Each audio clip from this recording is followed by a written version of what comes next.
한국은 GPS 스위치 하나면 멈춰 세울 수 있다.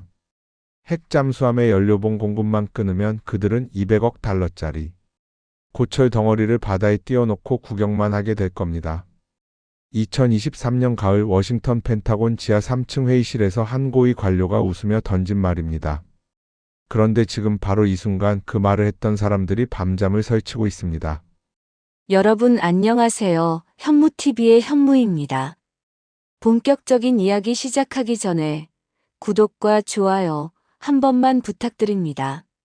손가락 한 번 톡 1초도 안 걸리는데 저희에겐 정말 큰 힘이 됩니다. 오늘 제가 들려드릴 이야기는 미국이 우습게 봤던 대한민국이 사실은 마음만 먹으면 언제든 완전한 자주 국방을 실현할 수 있는 나라였다는 충격적인 진실입니다. 핵잠수함, 한국형 위성항법 시스템, 그리고 미국조차 놀랄 수밖에 없었던 우리의 진짜 실력. 30년 동안 펜타곤에서 일했던 한미국인이 직접 목격한 이야기를 지금부터 들려드리겠습니다. 그럼 지금부터 그 사람의 입으로 직접 들어보시겠습니다. 저는 데이비드 맥밀런입니다. 미국 펜타곤에서 32년간 근무했고 해군 전략무기 분석관으로 일했습니다. 핵 잠수함, 탄도미사일, 위성항법 시스템 이런 것들이 제 전문 분야였습니다. 솔직히 말씀드리면 저는 한국을 우습게 봤습니다. 아니, 우리 펜타곤 사람들 대부분이 그랬습니다. 2023년 가을이었습니다. 저는 한국의 핵잠수함 도입권을 검토하는 태스크포스에 배치됐습니다. 당시 한국 정부는 미국의 핵잠수함 기술 이전을 요청하고 있었고 우리는 그 타당성을 검토하는 회의를 거듭하고 있었습니다. 회의실 분위기는 한마디로 관대한 오만함이었습니다. 마치 어린아이가 아빠 차 열쇠를 달라고 조르는 걸 보는 어른들 같았죠. 한국의 핵잠수함을 줘봤자 제대로 운영도 못할 겁니다.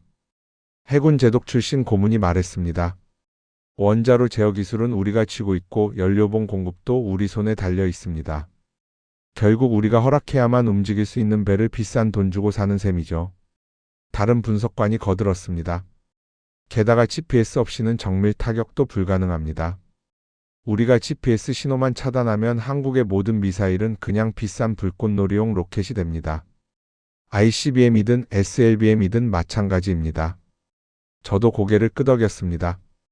그때까지만 해도 저는 그들의 말이 100% 사실이라고 믿었으니까요. 한국은 기술적으로 우리에게 의존할 수밖에 없는 나라. ATM처럼 돈만 넣으면 우리 무기를 사가는 관리 가능한 동맹이라고 생각했습니다. 회의가 끝난 후 상사가 저를 불렀습니다. 맥밀런, 자네가 한국에 직접 가봐. 현장 실사를 해야 할 것 같아. 한국 측이 핵잠수함 운용 능력이 있다고 주장하는데 그게 사실인지 직접 확인하고 와. 저는 속으로 웃었습니다. 현장 실사라니 뭘 확인한다는 거지? 어차피 결론은 뻔한데.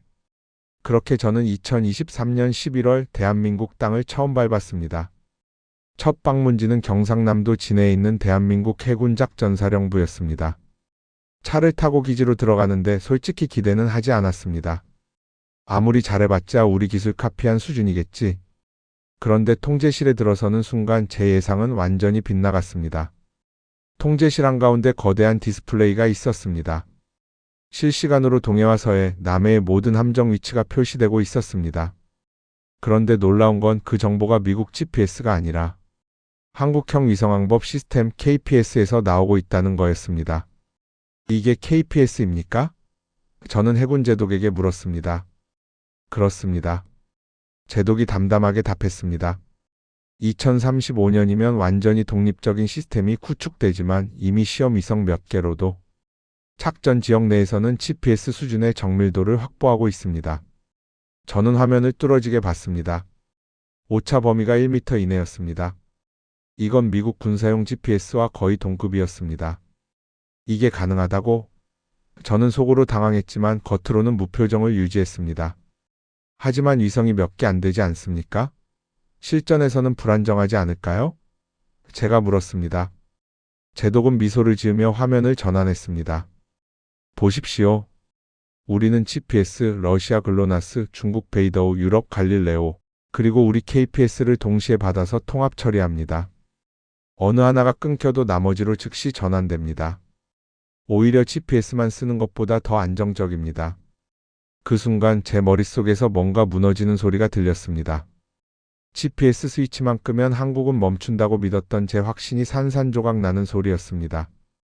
다음 날 저는 대전에 있는 국방과학연구소 ADD를 방문했습니다. 한국의 모든 전략 무기가 개발되는 곳이었습니다. 안내를 맡은 박사는 저를 거대한 연구동으로 안내했습니다. 여기가 추진체 연구동입니다. 박사가 말했습니다. 현무-4, 현무-5 미사일의 엔진이 개발되는 곳입니다. 저는 시험대에 고정된 고체 연료 로켓 엔진을 봤습니다. 크기가 어마어마했습니다. 이게 ICBM급 추진체 아닙니까? 저는 물었습니다. 정확히는 IRBM과 SLBM에 들어가는 추진체입니다. 박사가 답했습니다. 하지만 기술적으로는 ICBM 제작도 가능합니다. 단지 우리가 선택하지 않았을 뿐입니다. 선택하지 않았다는 말이 제 귀에 꽂혔습니다. 못하는 게 아니라 안 하는 거라는 뜻이었습니다. 그건 완전히 다른 이야기였습니다. 이어서 저는 재진입체 실험실로 안내됐습니다. 재진입체, 쉽게 말해 미사일이 대기권을 뚫고 다시 들어올 때 타지 않고 목표물에 정확히 명중하게 만드는 기술입니다. ICBM의 핵심 중 핵심이죠. 그런데 한국은 이미 그 기술을 완성했고 실험까지 성공했다는 겁니다. 마하 20 이상의 속도에서도 궤도 제어가 가능합니다. 박사가 설명했습니다. 극초음속 활공체 기술도 거의 완성 단계입니다. 저는 아무 말도 할 수 없었습니다. 극초음속 활공체, 이건 미국과 러시아, 중국만 가진 기술이었습니다. 그런데 한국이 이걸 독자적으로 개발했다는 겁니까? 그럼 혹시? 저는 조심스럽게 물었습니다. 핵탄두 개발 능력도 있습니까? 박사는 잠시 침묵했습니다. 그리고 이렇게 말했습니다. 우리는 핵무기를 만들지 않습니다. 하지만 대한민국은 세계 5위권의 원자력 기술 보유국입니다. 원자로를 수출하는 나라입니다. 기술적으로 불가능한 일은 아무것도 없습니다. 다만 우리가 선택하지 않았을 뿐입니다. 또다시 선택하지 않았다는 말이었습니다. 저는 그제야 깨달았습니다. 한국은 할 수 없는 게 아니었습니다. 하지 않고 있었던 겁니다. 그건 전혀 다른 차원의 문제였습니다. 다음 날 저는 전라남도 고흥에 있는 나로우주센터를 방문했습니다. 2022년 누리호 발사에 성공한 그곳이었습니다. 발사대 앞에 선이 거대한 로켓이 하늘을 향해 서 있었습니다. 높이가 47m였습니다. 누리호는 1.5톤급 위성을 700km 궤도에 올릴 수 있습니다. 연구원이 설명했습니다. 이 기술은 곧 군사위성 발사에도 쓰입니다. 정찰위성, KPS 위성, 조기경보위성 모두 우리 손으로 쏘아 올립니다. 저는 로켓을 올려다 봤습니다. 75톤급 액체 엔진 4개가 1단에 묶여 있었습니다. 이 기술이면 충분히 ICBM도 만들 수 있었습니다. 발사 기술, 추진 기술, 재진입 기술, 정밀 유도 기술. 한국은 이미 모든 걸 갖추고 있었습니다. 그럼 이제 미국 기술이 필요 없는 겁니까? 저는 직접적으로 물었습니다. 연구원은 잠시 생각하더니 이렇게 답했습니다. 협력은 언제나 환영합니다. 하지만 의존은 하지 않습니다. 그게 대한민국 우주개발의 철학입니다. 그 말이 제 가슴을 찔렀습니다. 협력은 하되 의존은 하지 않는다. 그건 완전히 독립적인 나라의 태도였습니다. 마지막 날 저는 다시 진해로 돌아왔습니다. 이번에는 핵잠수함 운용 시뮬레이션 센터를 보여준다고 했습니다. 지하 깊숙이 내려가니 실제 잠수함 통제실과 똑같이 만들어진 시뮬레이터가 있었습니다. 이게 핵잠수함 시뮬레이터입니까? 저는 놀라서 물었습니다. 그렇습니다. 해군 대령이 답했습니다. 우리는 지난 10년간 핵잠수함 운용을 준비해 왔습니다. 승조원 훈련, 원자로 관리, 전술 운용 모든 것을 시뮬레이션으로 익혔습니다. 실제 핵잠수함이 도입되면 바로 작전에 투입할 수 있습니다. 저는 시뮬레이터 안으로 들어갔습니다. 계기판, 제어 시스템, 통신 장비 모든 게 실물과 똑같았습니다. 승조원들이 훈련을 하고 있었는데 그들의 숙련도가 놀라웠습니다. 원자로 제어는 어떻게 하십니까? 저는 핵심 질문을 던졌습니다. 미국에서 연료봉과 기술 지원을 받아야 하지 않습니까? 대령이 모니터를 가리켰습니다. 우리는 원자력 발전소를 30개 넘게 운영하고 있습니다. 원자로 제어 기술은 이미 세계 최고 수준입니다. UAE에 원전을 수출했고 폴란드에도 수출이 확정됐습니다. 연료봉 제조 기술도 보유하고 있습니다. 기술적으로 미국에 의존할 이유가 없습니다. 그 순간 제 머릿속에서 모든 퍼즐이 맞춰졌습니다. 핵 잠수함 연료만 끊으면 고철이 된다던 그 말 완전한 착각이었습니다. 한국은 이미 독자적으로 핵 잠수함을 운용할 능력이 있었습니다. 단지 우리가 몰랐을 뿐이었습니다. 저는 숙소로 돌아와 보고서를 쓰기 시작했습니다. 하지만 손이 떨렸습니다. 뭐라고 써야 하지? 한국은 우리가 생각했던 것과 완전히 다른 나라였다고? 우리가 쥐고 있다고 믿었던 목줄이 사실은 존재하지 않았다고? 그날 밤 저는 잠을 이룰 수 없었습니다. 계속 생각했습니다. 만약에 한국이 정말로 자주국방을 선택한다면 GPS 차단도 소용없고 연료봉 통제도 소용없고 기술 압박도 소용없다면 그때 우리는 어떻게 될까? 2024년 초 저는 워싱턴으로 돌아왔습니다. 펜타곤에서 보고회의가 열렸습니다. 저는 제가 본 것을 있는 그대로 보고했습니다. KPS 누리호 극초음속 미사일 재진입체 기술 원자로 제어 능력 모든 것을. 회의실이 조용해졌습니다. 모두가 믿을 수 없다는 표정이었습니다. 그러다가 한재독이 말했습니다. 그래도 실전은 다르지 않겠습니까? 시뮬레이션과 실전은 다릅니다. 저는 고개를 저었습니다. 아닙니다. 한국군은 이미 실전 경험이 풍부합니다. 북한과 70년간 대치하며 쌓은 경험입니다. 게다가 그들의 무기 체계는 실전 검증을 거쳤습니다.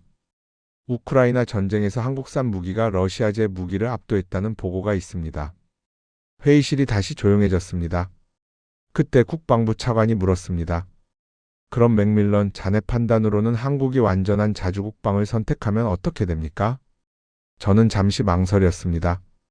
하지만 진실을 말해야 했습니다. 가능합니다. 기술적으로 완전히 가능합니다. 그들은 이미 모든 준비를 끝냈습니다. 차관이 다시 물었습니다. 그럼 우리는? 저는 대답했습니다. 우리가 더 곤란해질 겁니다. 그 말에 회의실이 술렁였습니다. 무슨 소리입니까? 우리가 왜 곤란해집니까? 저는 천천히 설명했습니다. 한국은 동아시아에서 우리의 가장 중요한 전략 거점입니다. 주한미군 기지, 정보 공유, C4ISR 네트워크, 이 모든 게 한국과의 협력으로 유지됩니다. C4ISR 쉽게 말하면 지휘, 통제, 통신, 컴퓨터, 정보, 감시, 정찰을 통합한 시스템입니다. 군사작전을 움직이는 눈과 귀, 신경과 두뇌 전체라고 보시면 됩니다. 만약 한국이 독자 노선을 가면 우리는 중국과 러시아를 감시할 가장 중요한 거점을 잃습니다. 누군가가 반박했습니다. 일본이 있지 않습니까? 저는 고개를 저었습니다. 일본은 지리적으로 너무 동쪽입니다. 중국 본토와 북한을 실시간으로 감시하려면 한국이 필수입니다. 게다가 한국의 정보 수집 능력은 일본보다 뛰어납니다. 북한과 접경하며 70년간 쌓은 정보 인프라가 있습니다. 차관이 심각한 표정으로 물었습니다. 최악의 시나리오는 뭡니까? 저는 심호흡을 하고 답했습니다. 한국이 독자 핵무장을 선택하는 겁니다. 기술적으로 6개월이면 가능합니다. 그렇게 되면 동아시아 전체 판이 뒤집힙니다. 일본도 핵무장을 고려할 것이고 대만도 움직일 겁니다. 우리의 해구산 전략이 완전히 무너집니다. 회의실이 얼어붙었습니다. 모두가 제 말이 과장이라고 생각하는 것 같았습니다. 하지만 저는 확신했습니다. 제가 본 것은 과장이 아니었습니다. 한국은 정말로 그럴 능력이 있었습니다.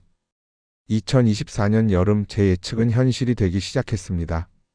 한국이 독자 개발한 정찰 위성 5기를 연속으로 쏘아 올렸습니다.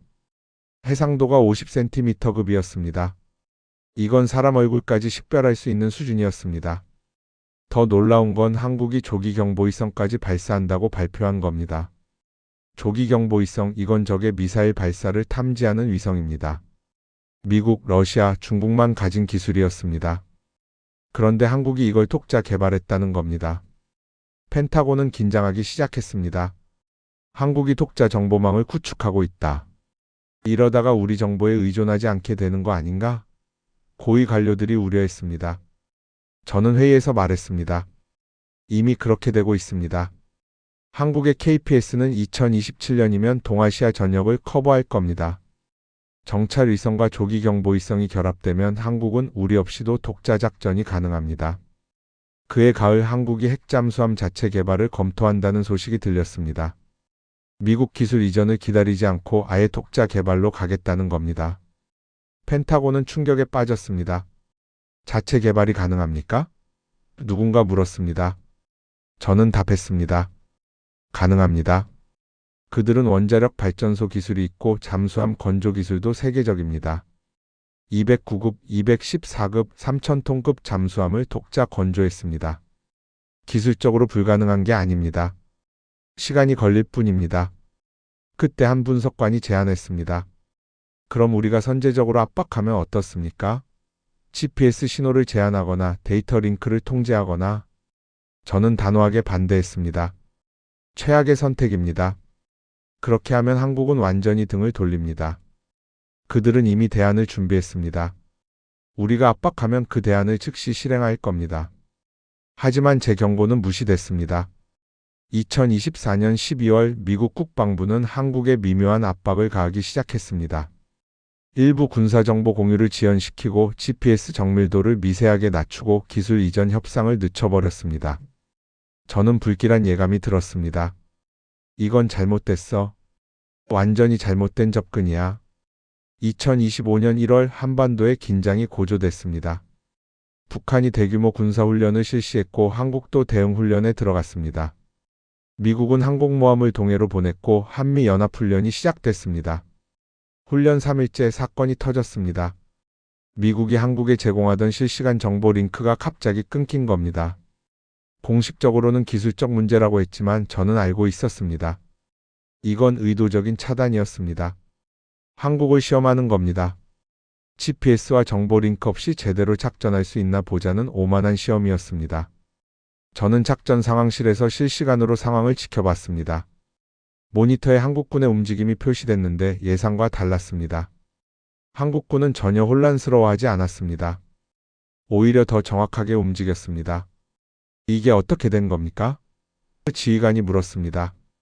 우리가 데이터 링크를 차단했는데 왜 저렇게 정확하게 움직입니까? 저는 모니터를 확대해 봤습니다. 그리고 깨달았습니다. 한국군은 KPS로 작전하고 있었습니다. 우리 GPS가 아니라 그들의 위성항법 시스템으로요. 게다가 그들의 정찰 위성이 실시간으로 전장 정보를 보내고 있었습니다. 저건 우리 정보가 아닙니다. 정보 분석관이 당황하며 말했습니다. 한국이 독자 정보망으로 작전하고 있습니다. 더 충격적인 건 그 다음이었습니다. 한국 해군의 이지스함이 북한 잠수함을 탐지했습니다. 위치가 정확했습니다. 우리 정보보다 10분 빨랐습니다. 어떻게 된 걸까요? 한국 정찰 위성이 북한 잠수함 기지를 실시간으로 감시하고 있었습니다. 분석관이 보고했습니다. 우리보다 먼저 발견한 겁니다. 지휘관이 황당하다는 표정으로 물었습니다. 그럼 우리는 뭐 하고 있었습니까? 순간 상황실이 조용해졌습니다. 우리는 한국을 시험하려고 정보를 끊었는데 오히려 우리가 한국의 정보가 필요한 상황이 된 겁니다. 이건 완전히 역전된 상황이었습니다. 훈련 5일째 더 큰 사건이 터졌습니다. 중국 해군 함정 3척이 한국 방공식별구역에 진입했습니다. 우리 레이더가 이를 포착했지만 정확한 위치와 의도를 파악하는 데 시간이 걸렸습니다. 그런데 한국 공군은 이미 알고 있었습니다. 그들의 조기경보 레이더와 정찰 위성이 중국 함정의 움직임을 실시간으로 추적하고 있었던 겁니다. 한국 F-35 전투기들이 즉시 출격했고 중국 함정을 견제했습니다. 우리는 한국군의 대응을 보며 놀랄 수밖에 없었습니다. 그들은 우리 정보 없이도 완벽하게 작전했습니다. 아니, 어떤 면에서는 우리보다 빨랐습니다. KPS의 정밀도, 정찰 위성의 실시간 정보, 조기 경보 시스템의 신속성, 모든 게 우리 예상을 뛰어넘었습니다. 이제 우리가 한국 정보를 받아야 하는 거 아닙니까? 누군가 냉소적으로 말했습니다. 그 말이 뼈 아팠습니다. 우리는 한국을 통제할 수 있다고 믿었습니다. GPS 스위치 하나로, 연료봉 하나로, 정보 링크 하나로. 하지만 그건 착각이었습니다. 한국은 이미 독립적으로 작전할 수 있는 나라였습니다. 훈련이 끝나고 긴급평가회의가 열렸습니다. 저는 보고서를 제출했습니다. 제목은 한국의 자주국방 능력 재평가였습니다. 대한민국은 우리가 생각했던 것보다 훨씬 강력한 군사력을 보유하고 있습니다. 저는 보고를 시작했습니다. KPS는 동아시아 전역에서 GPS 수준의 정밀도를 제공합니다. 정찰 위성은 우리 위성보다 일부 영역에서 더 정확합니다. 조기경보 능력은 거의 우리 수준에 근접했습니다. 핵잠수함 운용 능력은? 누군가 물었습니다. 완전히 독자적으로 가능합니다. 저는 답했습니다. 원자로 제어, 연료봉 제조, 승조원 훈련 모든 게 준비됐습니다. 우리 기술 없이도 가능합니다. 전략 미사일은? ICBM 기술은 이미 보유했습니다. 단지 만들지 않고 있을 뿐입니다. 누리호가 증명했습니다. 발사체 기술, 재진입 기술, 정밀 유도 기술 모두 검증됐습니다. 극초음속 미사일도 개발 중이고 SLBM은 이미 시험 발사에 성공했습니다. 회의실이 무거운 침묵에 빠졌습니다. 그때 국방장관이 물었습니다. 맥밀런, 솔직히 말해보십시오. 만약 한국이 완전한 자주국방을 선택한다면 우리는 어떻게 됩니까? 저는 깊게 숨을 들이쉬었습니다. 그리고 진실을 말했습니다. 우리가 더 많은 것을 잃습니다. 한국은 동아시아에서 우리의 가장 중요한 정보 거점입니다. 중국 감시, 북한 감시, 러시아 동부함대 감시 모두 한국의 협력이 필수입니다. 한국이 독자 노선을 가면 우리는 눈과 귀를 잃는 겁니다. 주한미군 기지는? 누군가 물었습니다. 한국이 원하지 않으면 유지할 수 없습니다. 그들은 이미 우리 없이도 자국을 방어할 능력이 있습니다. 핵잠수함, 장거리 미사일, 정찰 위성, 조기경보 시스템 모든 게 갖춰져 있습니다. 억제력도 충분합니다. 장관이 다시 물었습니다. 그럼 최악의 경우는? 저는 주저없이 답했습니다. 한국이 핵무장을 선택하는 겁니다. 그렇게 되면 우리의 동아시아 전략이 완전히 무너집니다. 일본이 움직일 것이고 대만도 움직일 겁니다. 우리가 70년간 쌓아온 해구산 체제가 붕괴됩니다. 그걸 막을 방법은? 저는 고개를 저었습니다. 압박으로는 불가능합니다. 오히려 역효과만 냅니다. 이번 훈련이 증명했습니다. 우리가 정보를 끊었더니 한국은 독자 시스템으로 완벽하게 작전했습니다. 우리가 더 곤란해졌습니다. 그럼 어떻게 해야 합니까? 저는 잠시 생각한 후 말했습니다. 존중입니다. 한국을 동등한 파트너로 대해야 합니다. 그들은 이미 그럴 자격이 있습니다. 기술적으로, 군사적으로, 경제적으로 모든 면에서 독립적인 강국입니다. 우리가 통제하려 들면 그들은 완전히 독립을 선택할 겁니다. 회의가 끝난 후 저는 창밖을 내다봤습니다. 워싱턴의 밤하늘이 보였습니다. 저는 깊은 한숨을 쉬었습니다. 32년간 펜타곤에서 일하며 저는 수많은 나라를 분석했습니다. 러시아, 중국, 북한, 이란 그 어떤 나라도 한국만큼 저를 놀라게 한 적이 없었습니다. 한국은 조용했습니다. 과시하지 않았습니다. 하지만 그 침묵 속에서 엄청난 힘을 키우고 있었습니다. 저는 깨달았습니다. 우리는 한국을 우습게 봤습니다. GPS 스위치 하나면 멈출 수 있다. 연료봉만 끊으면 고철이 된다. 그런 오만한 착각 속에서 살았습니다. 하지만 진실은 정반대였습니다. 한국은 우리가 쥐고 있다고 믿었던 목줄을 이미 끊어버렸습니다. 아니, 애초에 그 목줄은 존재하지 않았습니다. 한국은 70년간 묵묵히 준비해 왔습니다. 기술을 개발하고 인재를 키우고 시스템을 구축했습니다. 북한과 대치하며 실전 경험을 쌓았고 세계 10위권 경제대국으로 성장하며 자본을 축적했습니다. 그리고 이제 그들은 준비를 끝냈습니다. 만약 한국이 완전한 자주국방을 선택한다면 6개월이면 핵무장이 가능합니다. 1년이면 독자 핵잠수함 건조를 시작할 수 있습니다. 2년이면 ICBM을 실전 배치할 수 있습니다. 이건 과장이 아닙니다. 제가 직접 본 그들의 기술력이 증명합니다. 그런데 놀라운 건 한국은 그렇게 하지 않고 있다는 겁니다. 할 수 있지만 하지 않습니다. 왜일까요? 그들은 국제 질서를 존중하고 동맹을 중시하고 평화를 원하기 때문입니다. 이게 진짜 강한 나라의 모습이 아닐까요? 저는 생각했습니다. 우리는 한국에게 감사해야 합니다. 그들이 자제하고 있기 때문에 동아시아의 균형이 유지되고 있습니다. 만약 한국이 모든 역량을 군사력으로 쏟아붓는다면 동아시아는 완전히 다른 세상이 될 겁니다. 저는 이제 확신합니다. 대한민국은 마음만 먹으면 언제든 완전한 자주국방을 실현할 수 있는 나라입니다. 기술도 있고 자본도 있고 인재도 있고 경험도 있습니다. 부족한 건 아무것도 없습니다. 단지 그들이 선택하지 않았을 뿐입니다. 그리고 그 선택이야말로 그들이 진정으로 강한 나라라는 증거입니다. 힘이 있어도 휘두르지 않는 나라, 할 수 있어도 자제하는 나라, 그게 진짜 강국입니다. 저는 이제 한국을 존중합니다.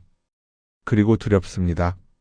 만약 우리가 계속 오만하게 군다면 언젠가 한국은 정말로 독립을 선택할 겁니다. 그날이 오면 우리가 더 많은 것을 잃게 될 겁니다. 한국은 이미 준비를 끝냈습니다. 그들이 움직이기 시작하면 그건 순식간일 겁니다. 우리는 그걸 막을 수 없습니다.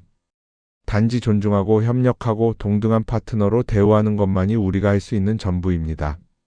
대한민국, 그들은 우리가 생각했던 것보다 훨씬 강한 나라였습니다. 그리고 앞으로도 계속 강해질 겁니다. 우리는 그 현실을 받아들여야 합니다. 이것이 제가 32년간 펜타곤에서 일하며 내린 결론입니다. 한국은 자주국방을 훨씬 높은 단계로 끌어올릴 수 있는 나라입니다. 그들이 원하기만 한다면요.